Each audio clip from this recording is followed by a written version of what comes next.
Good morning, everybody. It is Thursday, April 6th, 2023. It is 2:08 in the morning. Okay, this is... What is this? For the acknowledgements, I read the preface, the contents.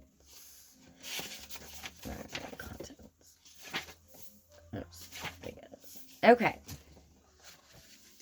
Geoffrey Chaucer, 1340 to 1400. Although many of the details of Geoffrey Chaucer's career are obscure, the general pattern of his life can be pieced together with some accuracy. He was born about 1340, probably in London. His father and grandfather were wealthy vintners who occasionally held offices in the king's court. Nothing is known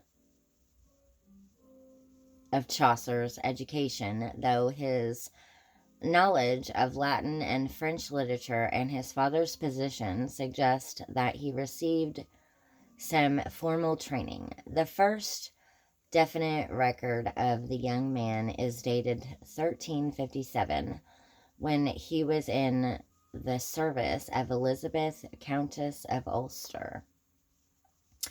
In 1359, he went on a military expedition in France.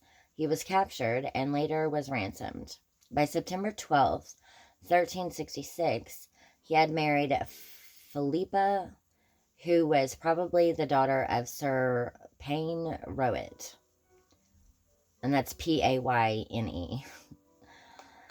In 1367, Chaucer was made a yeoman of the court, and from 1368 to 1378, he was one of the king's esquires.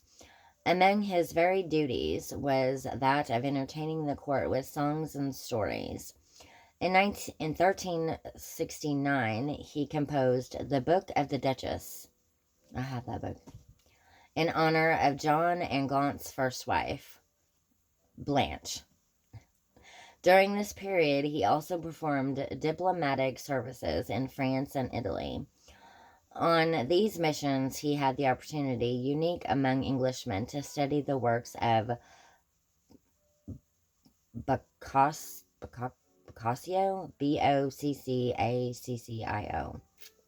and Dante. Chaucer's later writings show how strongly he was influenced by the two poets. From 1374 to 1386, he was comptroller of the customs and of the subsidy of wools. During these years, he wrote The House of Fame,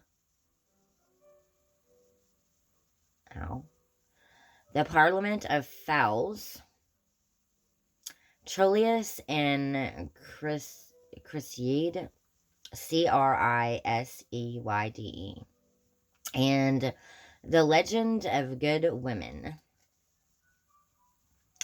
In 1386, probably due to a shift in political power, Chaucer lost his comptrollership and became a justice of the peace in Kent.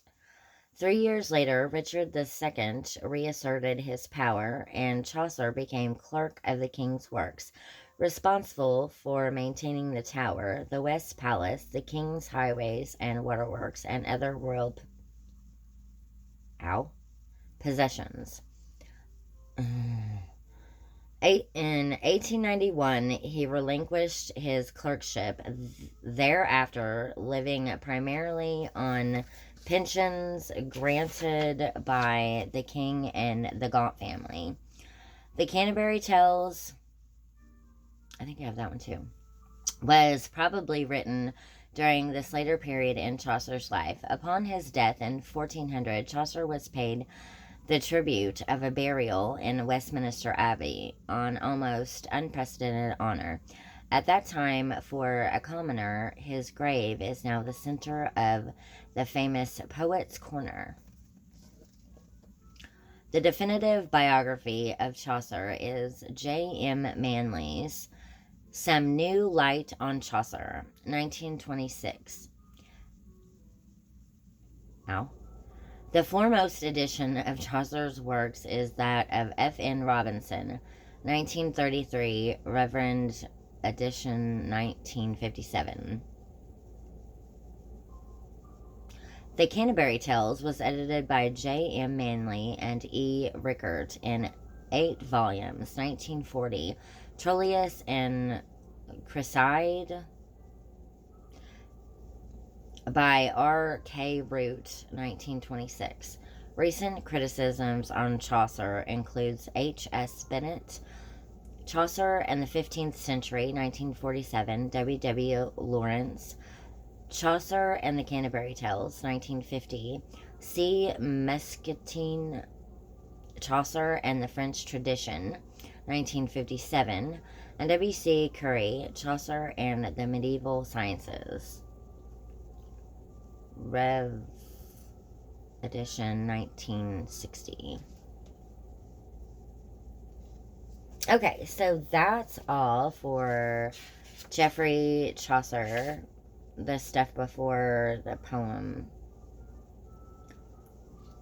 Okay, that's all. Thank you for watching.